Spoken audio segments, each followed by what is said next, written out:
हरे कृष्णा, राधे राधे दोस्तों। आप सभी माताओं बहनों का मेरे YouTube चैनल वंदना काव्या में हार्दिक स्वागत है। आप सभी आज हमारे YouTube चैनल पे श्रवण कीजिए बृहस्पति व्रत की संपूर्ण कथा। कहा जाता है कि जिन माताओं बहनों की गोद अभी तक नहीं भरी है, अगर एक कथा श्रवण करने मात्र से उनकी गोद जल्दी ही भर जाती है भगवान बृहस्पति देव की कृपा से। और जिन माताओं बहनों के गर्भ में शिशु पल रहे हैं, कहा जाता है कि गर्भ कथा रसपान करने से उनके गर्भ में पल रहे शिशु पर स्वयं भगवान बृहस्पति देव की कृपा बरसती रहती है। तो आइए बड़ी ही प्रसन्नचित मन से इस कथा की रसपान करते हैं। अगर कथा अच्छी लगेगी तो वीडियो को लाइक कीजिएगा और चैनल पर नए हैं तो चैनल को सब्सक्राइब करके बेल आइकन को ऑन कर लीजिएगा, ताकि ऐसे ही गर्भ कथा की नोटिफिकेशन की वीडियो आप सभी माँ के पास सबसे पहले पहुँचे। और हो सके तो ज़्यादा से ज़्यादा शेयर कीजिएगा, क्योंकि ज्ञान बांटने से ही फल मिलता है। और वीडियो थोड़ा लंबा होगा क्योंकि गुरुवार की गर्भ कथा श्रवण करेंगे, उसके बाद हम इसके व्रत कथा श्रवण करेंगे और उसके बाद गर्भ कथा की रसपान करेंगे। वीडियो बहुत ही अच्छा है, हो सके आपसे निवेदन है वीडियो को पूरा देखिए और कमेंट्स में राधे राधे जरूर लिखिए। तो आइए श्रवण करते हैं। प्राचीन काल से ही भारतवर्ष में व्रत उपवास की महान परंपरा रही है। गुरुवार का व्रत विशेष रूप से बृहस्पति देव को समर्पित है। इसे गर्भ व्रत इसलिए कहा गया क्योंकि इससे स्त्रियों को गर्भ धारण, संतान सुख और सुरक्षित प्रसव की प्राप्ति होती है। इस व्रत में पीले वस्त्र, पीला भोजन और पीले फूलों का विशेष महत्व होता है। प्रातः स्नान कर स्वच्छ पीले वस्त्र धारण कर घर के पूजन स्थल पर बृहस्पति देव की मूर्ति या चित्र स्थापित करें। पीले फूल, चने की दाल, गुड़ और केले का भोग अर्पित करें। दिन भर व्रत रखें। कुछ लोग केवल फलाहार करते हैं। संध्या के समय कथा का श्रवण करें। बहुत समय पहले की बात है, एक नगर में सुदामा नामक एक ब्राह्मण अपनी पत्नी सुशीला के साथ निवास करता था। वे दोनों अत्यंत धार्मिक, सत्यनिष्ठ और दयालु थे, लेकिन संतान नहीं थी। सुशीला संतान की प्राप्ति के लिए हर उपाय कर चुकी थी, लेकिन उसे गर्भधारण नहीं हो पा रहा था। एक दिन वह बहुत दुखी होकर मंदिर में बैठी थी और रो रही थी। उसी समय वहाँ एक वृद्धा आई, जो असल में बृहस्पति देव की ही स्वरूप थी। वृद्धा ने पूछा, बेटी क्यों रो रही हो? सुशीला ने अपनी सारी व्यथा सुना दी। वृद्धा मुस्कुराई और बोली, बेटी तुम गुरुवार का व्रत करो, कथा सुनो, पीले वस्त्र धारण करो, पीले भोजन का सेवन करो और पीपल के पेड़ के नीचे दीपक जलाकर बृहस्पति देव का पूजन करो, तुम्हारी मनोकामना अवश्य पूरी होंगी। सुशीला ने श्रद्धापूर्वक व्रत किया। पहले गुरुवार को ही उसने एक दिव्य स्वप्न देखा, जिसमें बृहस्पति देव ने उसे आशीर्वाद दिया और कहा, बेटी अब तुम्हें गर्भ की प्राप्ति होगी, लेकिन व्रत का पालन संतान के जन्म तक करना होगा। कुछ महीनों बाद वह गर्भवती हुई। पूरा परिवार आनंदित हो गया, लेकिन उसकी सास को यह बात पसंद नहीं आई। वह व्रत को तिरस्कार करती थी। उसने सुशीला से कहा, ये व्रत उपवास सब अंधविश्वास है, अच्छा खाना खाओ, आराम करो। परंतु सुशीला ने अपने धर्म और श्रद्धा का त्याग नहीं किया।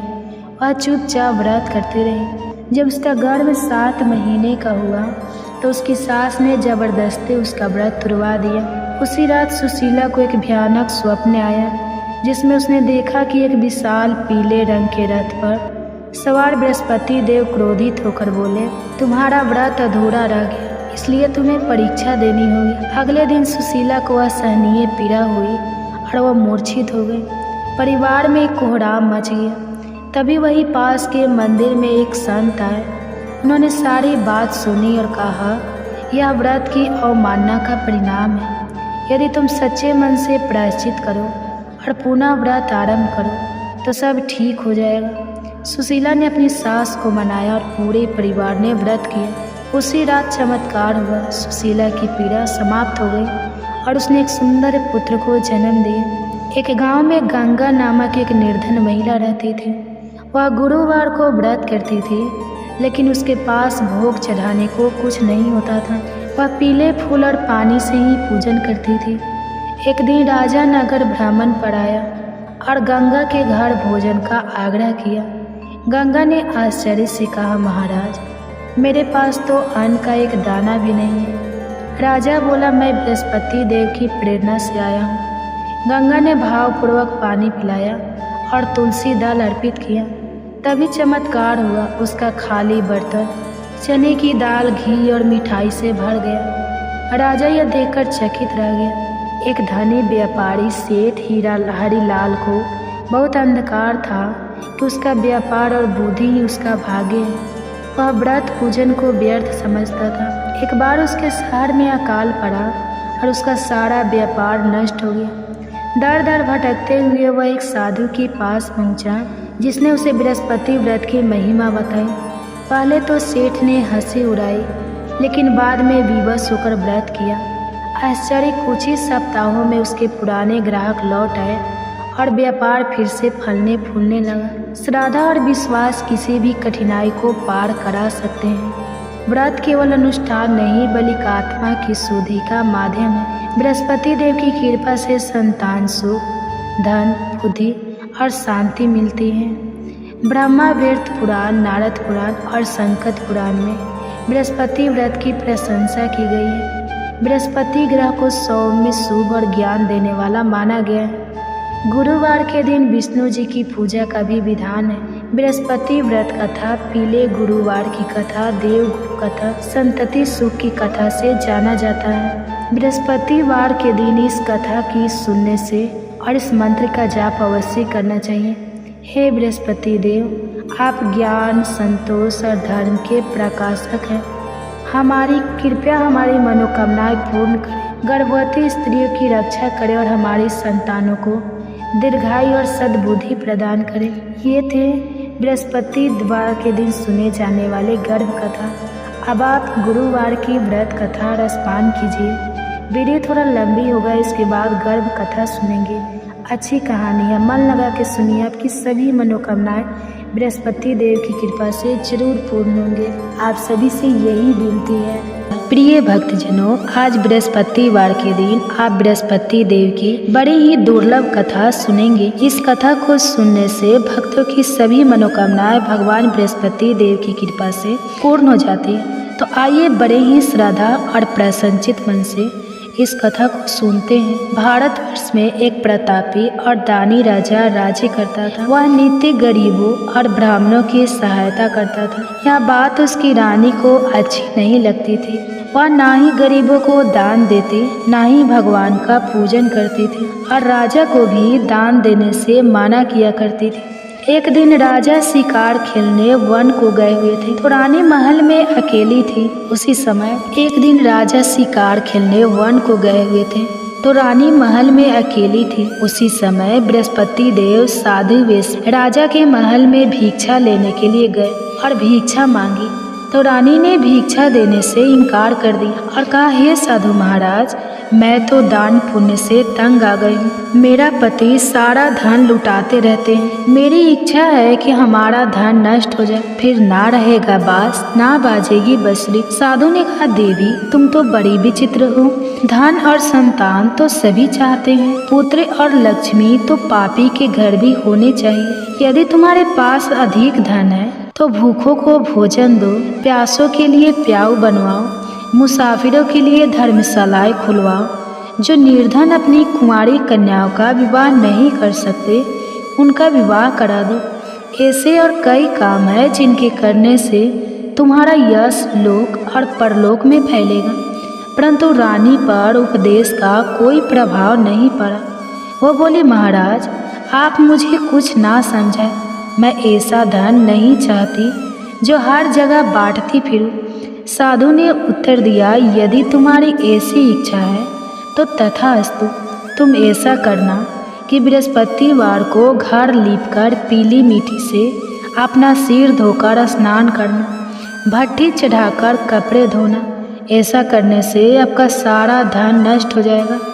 इतना कहकर वह साधु महाराज वहाँ से आलोक हो गए और साधु के अनुसार कई बातों को पूरा करते हुए रानी को केवल 3 बृहस्पतिवार ही बीते थे कि उसकी समस्त धन संपत्ति नष्ट हो गई। भोजन के लिए राजा का परिवार तरसने लगा। तब एक दिन राजा ने रानी से बोला कि हे रानी, तुम यहीं रहो, मैं दूसरे देश को जाता हूँ, क्योंकि यहाँ पर सभी लोग मुझे जानते हैं, इसलिए मैं कोई छोटा कार्य नहीं कर सकता। ऐसा कहकर राजा परदेश चला गया। वहाँ वह जंगल से लकड़ी काट कर लाता और शहर में बेचता था। इस तरह वह अपना जीवन व्यतीत करने लगा। इधर राजा के परदेश जाते ही रानी और दासी दुखी रहने लगी। एक बार जब रानी और दासी को 7 दिन तक बिना भोजन के रहना पड़ा, तो रानी ने अपनी दासी से कहा, हे दासी, पासी के नगर में मेरी बहन रहती है, वह बड़ी धनवान है, तो उसके पास जा और कुछ लेकर आ, ताकि थोड़ा बहुत गुजार बसर हो सके। रानी दासी की बहन के पास गई। उस दिन गुरुवार था और रानी की बहन उस समय बृहस्पति व्रत की कथा सुन रही थी। दासी ने रानी की बहन को अपनी रानी का संदेश दिया, लेकिन रानी की बड़ी बहन ने कोई उत्तर नहीं दिया।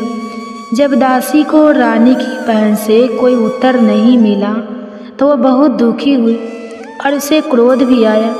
दासी ने वापस आकर रानी को सारी बात बता दी। सुनकर रानी ने अपने भाग्य को कोसा।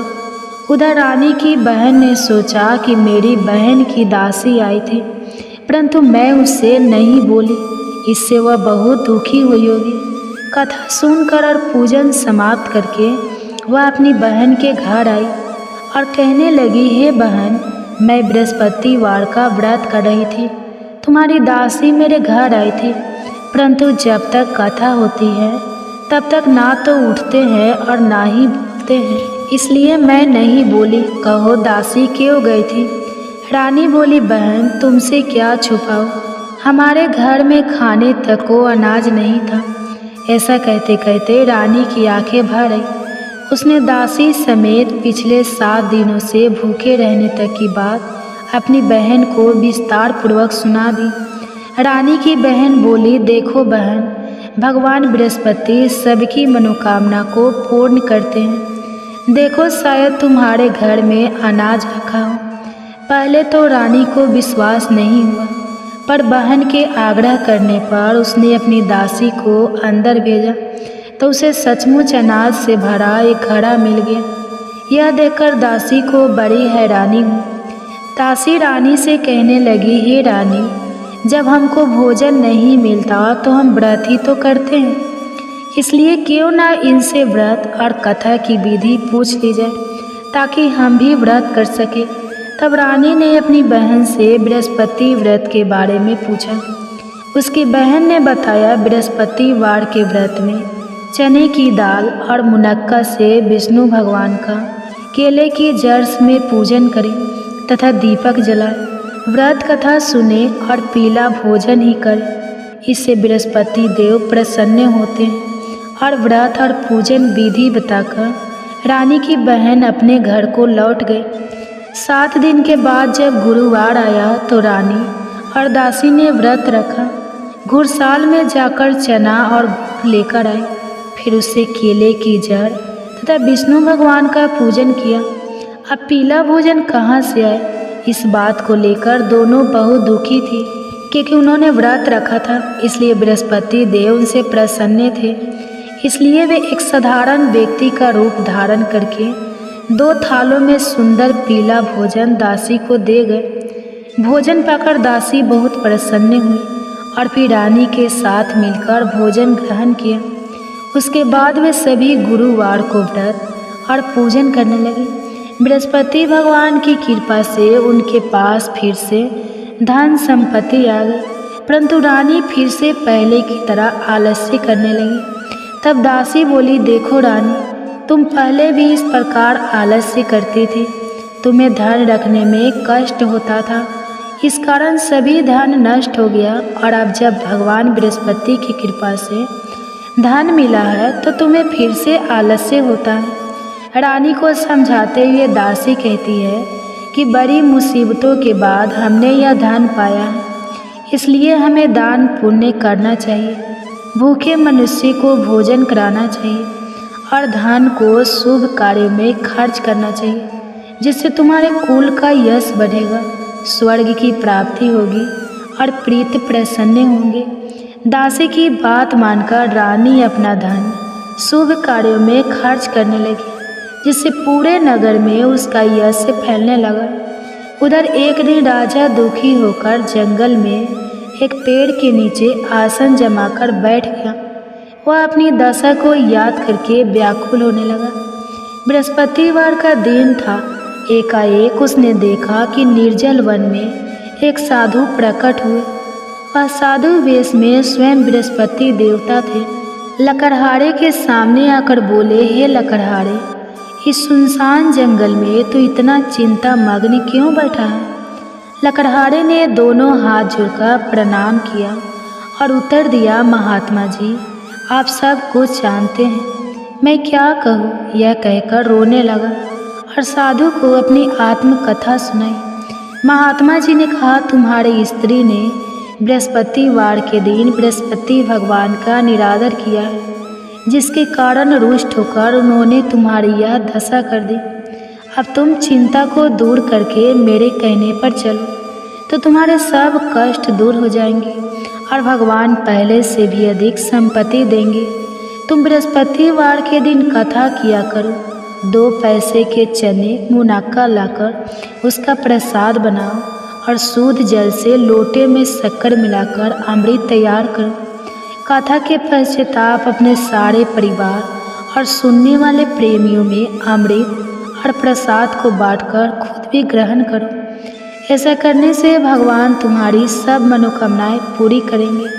साधु के ऐसे वचन सुनकर लकड़हारा बोला, हे प्रभु, मुझे लकड़ी बेचकर इतना पैसा नहीं मिलता जिससे भोजन के उपरांत कुछ बचा सकूं। मैंने रात्रि में अपनी स्त्री को व्याकुल देखा है। मेरे पास कुछ भी नहीं जिससे मैं उसकी खबर मंगा सकूं, और फिर मैं बृहस्पति देव की क्या कहानी सुनूं? मुझको तो कुछ भी मालूम नहीं है। साधु ने कहा, हे लकड़हारी, तुम किसी बात की चिंता मत करो। बृहस्पतिवार के दिन तुम रोजाना की तरह लकड़ियाँ लेकर शहर को जाओ। तुमको रोज से दुगुना धन प्राप्त, जिससे तुम भली भांति भोजन कर लोगे और बृहस्पति देव की पूजा का सामान भी आ जाएगा। बृहस्पति देव की कथा इस प्रकार है, सुनो। प्राचीन काल में एक ब्राह्मण रहता था। वह बहुत निर्धन था। उसकी कोई संतान नहीं थी। उसकी स्त्री बहुत मलिनता के साथ रहती थी। वह स्नान नहीं करते, किसी देवता का पूजा नहीं करते। इससे ब्राह्मण देवता बड़े दुखी थे। बेचारे बहुत कुछ कहते थे, किंतु उसका कुछ परिणाम नहीं निकला। भगवान की कृपा से ब्राह्मण की स्त्री के कन्या रूपी रत्न पैदा हुआ। कन्या बड़ी होने पर प्रातः स्नान करके विष्णु भगवान का जाप और बृहस्पतिवार का व्रत करने लगी। अपने पूजन पाठ को समाप्त करके विद्यालय जाती तो अपनी मुट्ठी में जौ भर के ले जाती और पाठशाला के मार्ग में डालती जाती। जब ये 100 स्वर्ण के हो जाते तो लौटते समय उनको बीन कर घर ले आती। एक दिन वह बालिका सूप में उस सोने की जौ को फटक कर साफ कर रही थी कि उसके पिता ने देख लिया और कहा, हे बेटी, सोने की जौ के लिए सोने का सूप होना चाहिए। दूसरे दिन बृहस्पतिवार था। इस कन्या ने व्रत रखा और बृहस्पति देव से प्रार्थना करके कहा, मैंने आपकी पूजा सच्चे मन से की है, तो मेरे लिए सोने का सूप दे दो। बृहस्पति देव ने उसकी प्रार्थना स्वीकार कर ली। रोजाना की तरह वह कन्या जौ फैलाती हुई जाने लगी। जब लौटकर जौ बीन रही थी तो बृहस्पति देव की कृपा से सोने का सूप मिला। उसे वह घर ले आई और उसमें जौ साफ करने लगी, परंतु उसकी माँ का वही ढंग रहा। एक दिन की बात है कि वह कन्या सोने के सूप में जौ साफ कर रही थी। उस समय उस शहर का राजपूत वहां से होकर निकला। इस कन्या के रूप और कार्य को देखकर मोहित हो गया और अपने घर आकर भोजन और जल त्याग कर उदास होकर लेट गया। राजा को इस बात का पता लगा तो अपने प्रधानमंत्री के साथ उसके पास गए और बोले, हे बेटा, तुम्हें किस बात का कष्ट है? किसी ने तुम्हारा अपमान किया है अथवा और कोई कारण हो सके तो कहो, मैं वही कार्य करूँगा जिससे तुम्हें प्रसन्नता हो। अपने पिता की राजकुमार ने बातें सुनी तो वह बोला, मुझे आपकी कृपा से किसी बात का दुख नहीं है, किसी ने मेरा अपमान नहीं किया है, परंतु मैं उस लड़की से विवाह करना चाहता हूँ जो सोने के सूप में जौ साफ कर रही थी। यह सुनकर राजा आश्चर्य में पड़ गया और बोला, हे बेटा, इस तरह की कन्या का पता तुम ही लगाओ, मैं उसके साथ तेरा विवाह अवश्य ही करवा दूंगा। राजकुमारी ने उस लड़की के घर का पता बताया। तब मंत्री उस लड़की के घर गए और ब्राह्मण देवता को सभी हाल बताया। ब्राह्मण देवता राजकुमार के साथ अपनी कन्या के विवाह करने के लिए तैयार हो गए तथा विधि विधान के अनुसार ब्राह्मण की कन्या का विवाह राजकुमार के साथ हो गया। कन्या के घर से जाते ही पहले की भांति उस ब्राह्मण देवता के घर में गरीबी का निवास हो गया। अब भोजन के लिए भी अन्न बड़ी मुश्किल से मिलता था।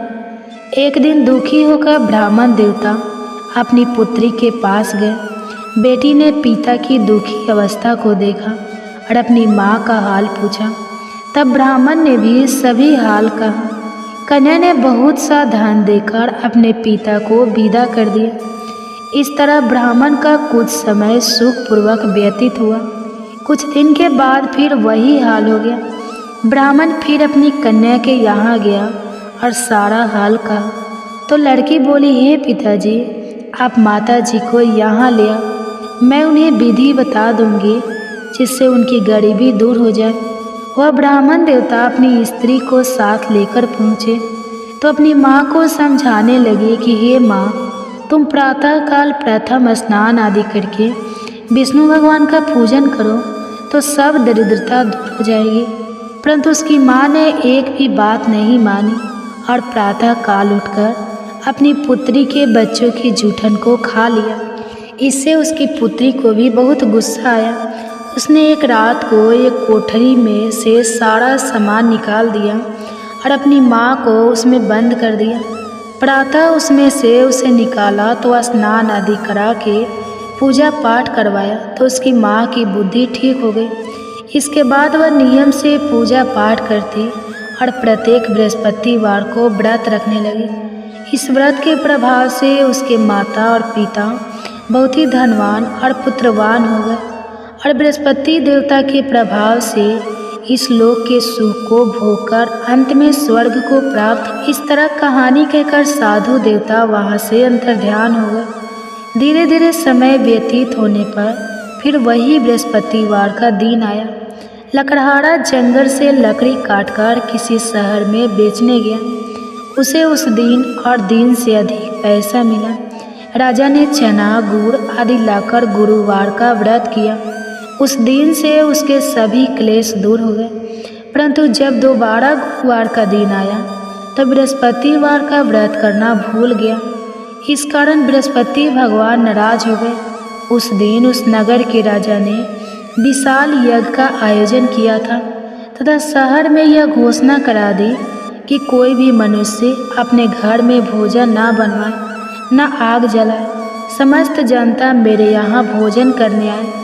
इस आज्ञा को जो ना मानेगा उसे फांसी की सजा दी जाएगी।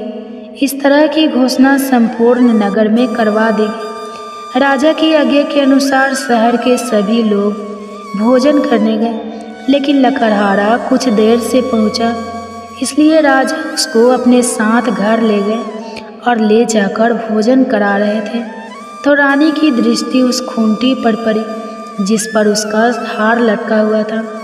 वह वहाँ पर दिखाई नहीं दिया। रानी ने निश्चय किया कि मेरा हार इस मनुष्य ने चुरा लिया है। उसी समय सिपाहियों को बुलाकर उसको कारागार में डलवा दिया। जब लकड़हारा कारागार में पड़ गया और बहुत दुखी होकर विचार करने लगा कि ना जाने कौन से पूर्व जन्म के कर्म से मुझे यह दुख प्राप्त हुआ है, और उसी साधु को याद करने लगा जो कि जंगल में मिला था। उसी समय तत्काल बृहस्पति देव साधु के रूप में प्रकट हुए और उसकी दशा को देखकर कहने लगे, अरे मूर्ख, तूने बृहस्पति देव की कथा नहीं करी। इस कारण तुझे दुख प्राप्त हुआ है। अब चिंता मत कर। बृहस्पतिवार के दिन कारागार के दरवाजे पर 4 पैसे पड़े मिलेंगे, उनसे तू बृहस्पति देव की पूजा करना, तेरे सभी कष्ट दूर हो जाएंगे। बृहस्पतिवार के दिन उसे 4 पैसे मिले। लकड़हारे ने कथा कही। उसी रात्रि को बृहस्पति देव ने उस नगर के राजा को स्वप्न में कहा, हे राजा, तुमने जिस आदमी को कारागार में बंद कर दिया है वह निर्दोष है, वह राजा है, उसे छोड़ देना। रानी का हार उसी खूंटी पर लटका है। अगर तू ऐसा नहीं करेगा तो मैं तेरे राज्य को नष्ट कर दूंगा। इस तरह रात्रि के स्वप्न को देखकर राजा प्रातः काल उठा और खूंटी पर हार देकर लकड़हारे को बुलाकर क्षमा मांगी और लकड़हारे को योग्य सुंदर वस्त्र आभूषण देकर विदा कर दिया। बृहस्पति देव की आज्ञा के अनुसार लकड़हारा अपने नगर को चल दिया। राजा जब अपने नगर के निकट पहुंचा तो उसे बड़ा आश्चर्य हुआ। नगर में पहले से अधिक बाग, तालाब, कुएं तब बहुत सी धर्मशाला, मंदिर आदि बनाई गई। राजा ने पूछा, यह किसका बाग और धर्मशाला है? तब नगर के सब लोग कहने लगे, यह सब रानी और बंदी के हैं। तो राजा को आश्चर्य हुआ और गुस्सा भी आया। जब रानी ने यह खबर सुनी कि राजा आ रहे हैं तो उन्होंने दासी से कहा, हे दासी, देख राजा हमको कितनी बुरी हालत में छोड़ गए थे। हमारी ऐसी हालत देखकर वो लौट ना जाए, इसलिए तू दरवाजे पर खड़ी हो जा। आगे के अनुसार दासी दरवाजे पर खड़ी हो गई। दासी दरवाजे पर खड़ी हो गई। राजा आए तो उन्हें अपने साथ लेकर आई। तब राजा ने क्रोध करके अपनी रानी से पूछा कि यह धन तुम्हें कैसे प्राप्त हुआ है? तब उन्होंने कहा, हमें यह सब धन बृहस्पति देव के इस व्रत के प्रभाव से प्राप्त हुआ है। राजा ने निश्चय किया कि 7 रोज बाद तो सभी बृहस्पति देव का पूजन करते हैं, परंतु मैं प्रतिदिन 3 बार कहानी और रोज व्रत किया करूँगा। अब हर समय राजा के दुपट्टे में चने की दाल बंधी रहती और दिन में 3 बार कहानी कहते। एक रोज राजा ने विचार किया कि चलो अपनी बहन के यहाँ हो आवे। इस तरह निश्चय करके राजा घोड़े पर सवार होकर अपनी बहन के यहाँ को चलने लगा। मार्ग में उसने देखा कि कुछ आदमी एक मुर्दे को लिए जा रहे हैं। उन्हें रोककर राजा कहने लगा, अरे भाइयों, मेरी बृहस्पति देव की कथा सुन लो। वे बोले, लो, हमारा तो आदमी मर गया है, इसको अपनी कथा की पड़ी है। परंतु कुछ आदमी बोले, अच्छा कहो, हम तुम्हारी कथा भी सुनेंगे।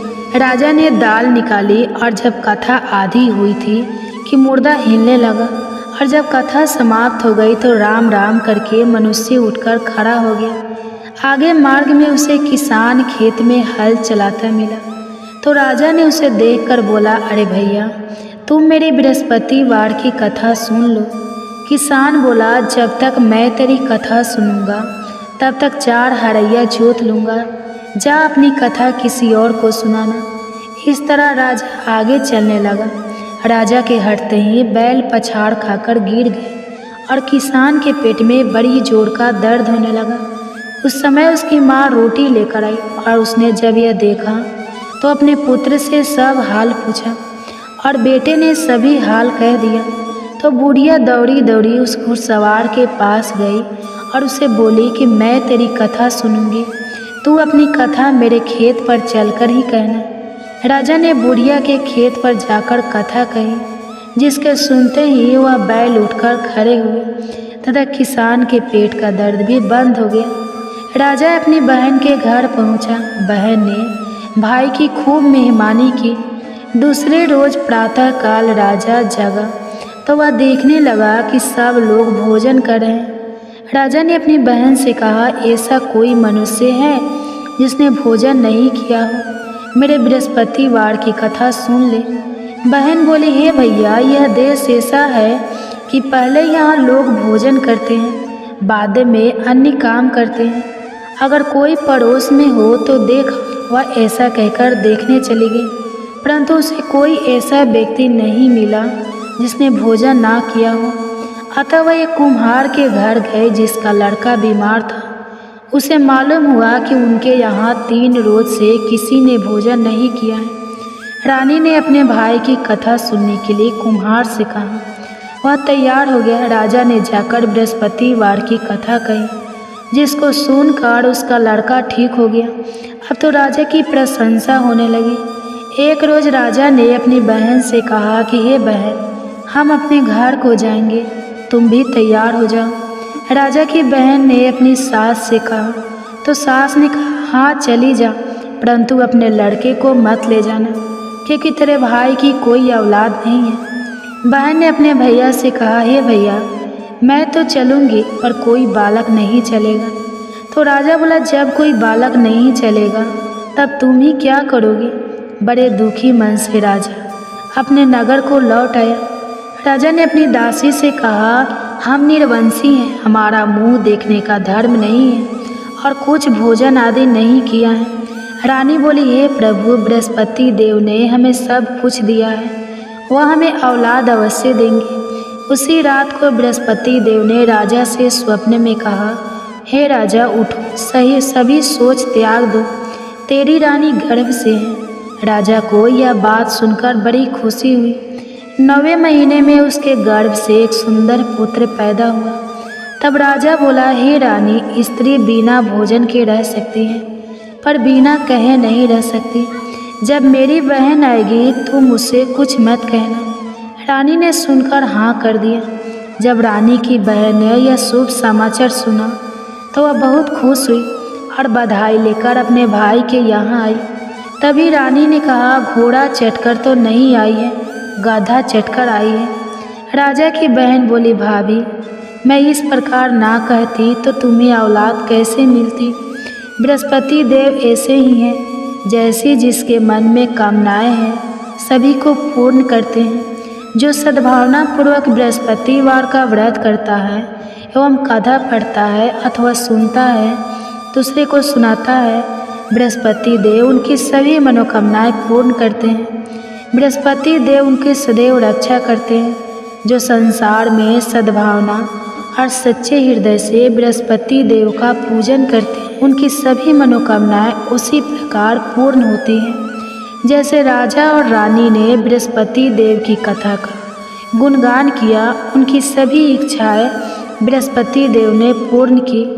मनुष्य के हृदय से उनका मनन करते हुए जयकारा करना चाहिए। तो प्रेम से बोलिए, बृहस्पति देव की जय, विष्णु भगवान की जय, समस्त देवी देवताओं की जय।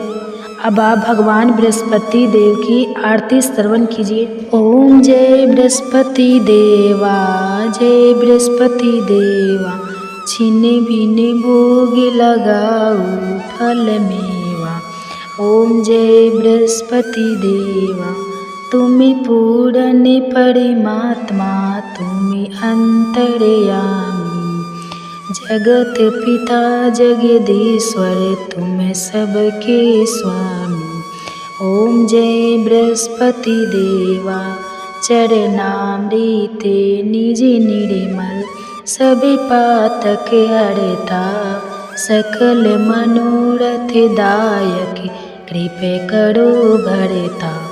ओम जय बृहस्पति देवा, तन मन धन अर्पण कर, जो जन शरण पड़े, प्रभु पड़े कटे तब होकर, आकर द्वार खड़े। ओम जय बृहस्पति देवा, दीन दयाल दयानिधि, भक्तन हितकारी, पापे दोषी सबे हरता, भवे बंधन हारी। ओम जय बृहस्पति देवा, संकल मनोरथ दायक, सब शयन तारी, विषय विकार मिटाओ, संतन सुखकारी। ओम जय बृहस्पति देवा, जो कोई बृहस्पति जी की करे आरती, धन जन सुख सबे पालेता। ओम जय बृहस्पति देवा, जय बृहस्पति देवा। तो प्रेम से बोलिए बृहस्पति देव महाराज की जय। कथा माताओं बहनें, आपसे अनुरोध है कि वीडियो को पूरा देखिएगा।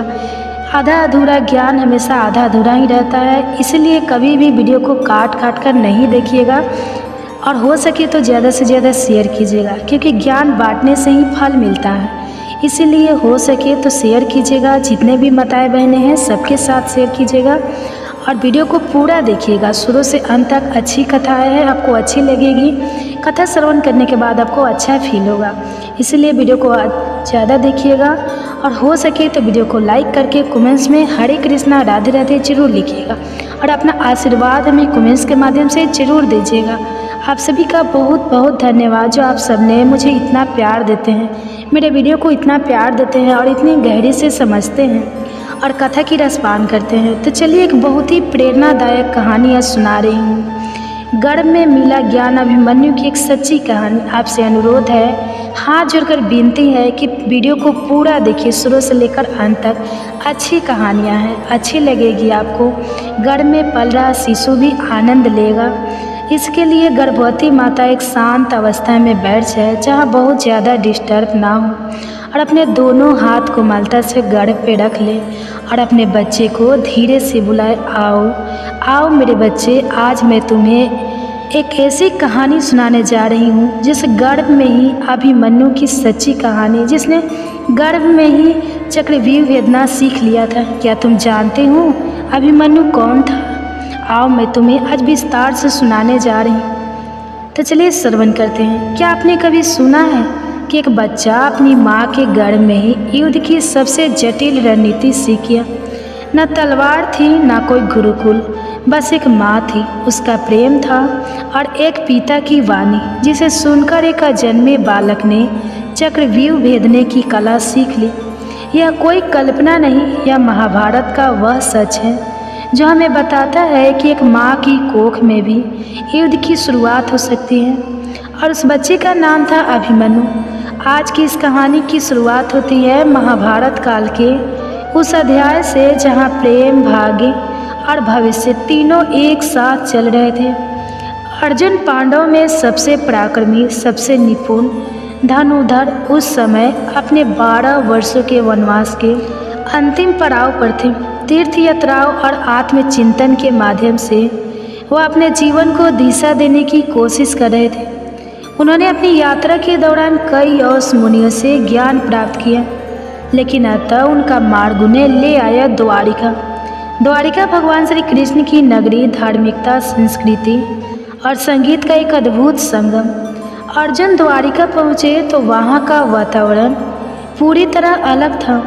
समुद्र की लहरें, मंदिरों की घंटियाँ और कृष्ण की नगरी की दिव्यता, यह सब कुछ जैसे उनके थके हुए मन को शांति देने आए हो। और यही उनकी भेंट होती है सुभद्रा से। सुभद्रा भगवान श्री कृष्ण और बलराम की बहन, एक अत्यंत सुंदर, सौम्य, गुणवान और तेजस्वी कन्या। जब अर्जुन ने पहली बार सुभद्रा को देखा, वो भगवान रुक्मणी के मंदिर से लौट रही थी। सफ़ेद वस्त्र, हाथों में पूजा की थाली और चेहरे पर एक शांत तेज। अर्जुन की दृष्टि कुछ क्षणों तक स्थिर रह गई। वो केवल सौंदर्य नहीं देख रहे थे, वो एक ऐसे व्यक्तित्व को देख रहे थे जिसमें भविष्य की माता, भावी रानी और एक वीर योद्धा की जननी छिपी थी। अर्जुन मन ही मन बोल पड़े, यदि स्त्री से कोई पुत्र जन्म ले तो वह निश्चित ही महापुरुष होगा। श्री कृष्ण का दृष्टिकोण, श्री कृष्ण ने अर्जुन की मन स्थिति को भांप गए थे। वे मुस्कुराए और बोले, पार्थ, तू तीर्थों की यात्रा पर निकला था, लेकिन तुझे अपनी संतान का तीर्थ मिलने आया है। सुभद्रा कोई सामान्य कन्या नहीं, वह उस यज्ञ की अग्नि है जिसमें धर्म का बीज अंकुरित होगा। अर्जुन थोड़ा संकोच में थे, क्योंकि सुभद्रा यादव कुल की राजकुमारी थी और बलराम चाहते थे कि सुभद्रा का विवाह गुरु वंश के बाहर हो। लेकिन श्री कृष्ण ने कहा, सच्चा विवाह वही है जहाँ मन और कर्म दोनों शुद्ध हों। सुभद्रा तेरे पति की सहचरी है, तेरे भावी पुत्र की माता है, अब तुझे पहल करनी होगी। सुभद्रा का भी मन मौन में उतर दे रहा था। अर्जुन की विनम्रता, उनकी वीरता और उनका धर्म के प्रति समर्पण, सब कुछ सुभद्रा के हृदय को छू गया था। अर्जुन और सुभद्रा के बीच कुछ दिनों में आत्मीयता बढ़ी। वो एक दूसरे से धर्म, जीवन और भविष्य पर बात करने लगे। एक दिन समुद्र तट पर बैठे हुए सुभद्रा ने अर्जुन से पूछा, क्या आपको कभी डर लगता है युद्ध से? अर्जुन मुस्कुराए, हाँ, जब मैं सोचता हूँ कि मेरे भीतर कोई ऐसी शक्ति ना हो जो मेरी संतति को आगे ले जाए, तब डर लगता है। सुभद्रा बोली, तो हम दोनों एक ऐसा जीवन रचे जहाँ भय नहीं, संस्कार हो। सुविवाह और गर्भ की ओर पहला कदम। श्री कृष्ण के आशीर्वाद और योजना से अर्जुन और सुभद्रा का विवाह हुआ। एक दिव्य उत्सव की तरह शंखनाद, मंत्र, पुष्प वर्षा। और उसी दिन भगवान श्री कृष्ण ने सुभद्रा के कान में कहा, अब तू केवल मेरी बहन नहीं, अब तू एक संस्कार देने वाली माँ बनेगी। तेरे गर्भ में जो आत्मा आएगी वो केवल योद्धा नहीं, वो धर्म का पूर्ण निर्माण करेगा। और यही से उस कथा की शुरुआत होती है जो केवल युद्ध के मैदान तक सीमित नहीं है, बल्कि गर्भ में शुरू हुई एक महान गाथा कथा है। एक माँ, एक पिता और एक अजन्मे बच्चे के बीच का ऐसा पवित्र संवाद जिसने जन्म दिया अभिमन्यु को। विवाह के कुछ महीनों बाद सुभद्रा ने अर्जुन को वह शुभ समाचार दिया जिसका वह हृदय से इंतजार कर रहे थे। प्रभु, मेरे गर्भ में आपके पुत्र का जीवन अंकुरित हो चुका है। अर्जुन कुछ क्षणों तक मौन रह गए। उनके मन में जैसे कोई अनदेखा दीपक जल उठा। उन्होंने सुभद्रा के चरणों में सिर रखकर कहा, तुम केवल मेरी पत्नी नहीं, अब इस राष्ट्र की भावी शक्ति की जननी बन चुकी हो। और वहीं से शुरू हुई गर्भ शिक्षा की वो यात्रा जिसे आज भी इतिहास सिर झुकाकर याद करता है। गर्भ संस्कार की शुरुआत अर्जुन ने अपने शास्त्रों को शांति से एक ओर रख दिया। अब उनकी तलवार, उनका धनुष, वाणी, विचार और ध्यान बन गए थे। उन्होंने निश्चय किया, मैं अपने पुत्र को गर्भ से ही योद्धा बनाऊंगा, लेकिन केवल बाहुबल से नहीं, बुद्धि, विवेक और धर्म से सुसज्जित योद्धा। उन्होंने सुभद्रा के लिए एक विशेष कक्ष बनवाया जहाँ रोज वेदों का पाठ होता, शुद्ध वायु प्रभावित होती, मंदिर की घंटियाँ बजती और जहाँ कोई नकारात्मक विचार प्रवेश नहीं कर सकता। चक्रव्यूह की शिक्षा गर्भ के भीतर की पहली कक्षा। एक दिन जब सुभद्रा 7वें महीने में थी, अर्जुन उन्हें लेकर महल के उद्यान में बैठे। चारों ओर नीम की छाया, हरे वृक्षों की मंद हवा और शांत वातावरण में अर्जुन ने कहना शुरू किया, प्रिय, आज मैं तुम्हें वह युद्ध प्रणाली समझाऊंगा जिसे चीर पाना किसी साधारण योद्धा के बस की बात नहीं होती। इसका नाम है चक्रव्यूह। सुभद्रा ने उत्सुकता से कहा, क्या यह रचना युद्ध को जीतने का उपाय है? अर्जुन बोले, नहीं, यह रचना युद्ध को रोकने का उपाय है। जो इसे समझ ले वह शांति तक पहुंच सकता है। और फिर उन्होंने सुभद्रा को बताना शुरू किया कैसे चक्रव्यूह 7 परतों का एक घूर्णनशील कवच होता है।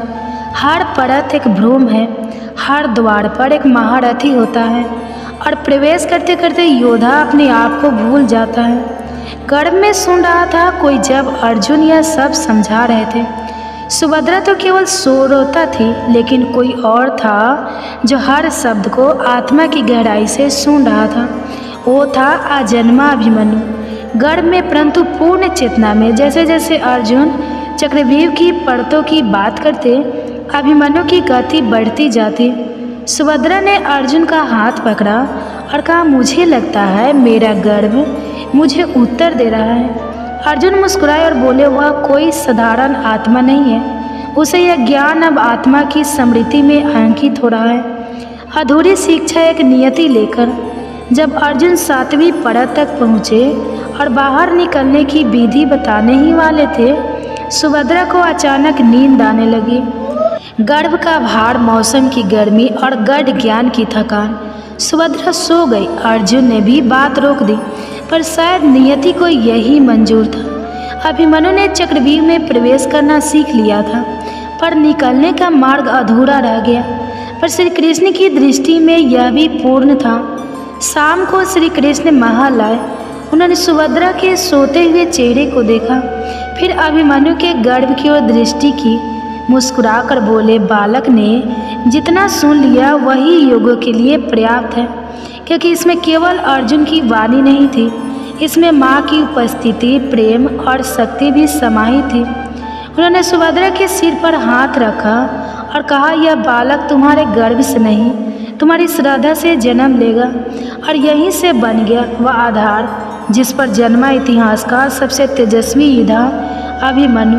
तो दोस्तों, आज आपने सुना कि कैसे अर्जुन ने गर्भवती सुभद्रा को चक्रव्यूह की जटिल रचना समझाई और कैसे माँ के गर्भ में पल रहा बालक अभिमन्यु हर शब्द को आत्मा में उतारता चला गया, लेकिन वो ज्ञान अधूरा रह गया। कहते हैं जन्म तो हर कोई लेता है, लेकिन कुछ जन्म इतिहास की दिशा मोड़ने आते हैं। आज हम बात कर रहे हैं अभिमन्यु की, जिसने गर्भ में ज्ञान पाया और जन्म लेकर उसे धर्म की रक्षा के लिए शस्त्र बन लिया। अभिमन्यु का जन्म एक दिव्यता की अनुभूति पौष माह की एक शांत चंद्र प्रकाश से भरी रात थी। महल के आंगन में तुलसी के पौधे के पास दीपक टिमटिमा रहा था। सभी वेद पाठी ब्राह्मण वैदिक मंत्रों का जाप कर रहे थे। उसी समय सुभद्रा ने एक दिव्य बालक को जन्म दिया। बालक का रंग स्वर्ण सा दमकता हुआ था, नेत्र गहरे शांत पर तेजस्वी, चेहरे पर वैसा तेज जैसा देवताओं में होता है। उसका नाम रखा गया अभिमन्यु।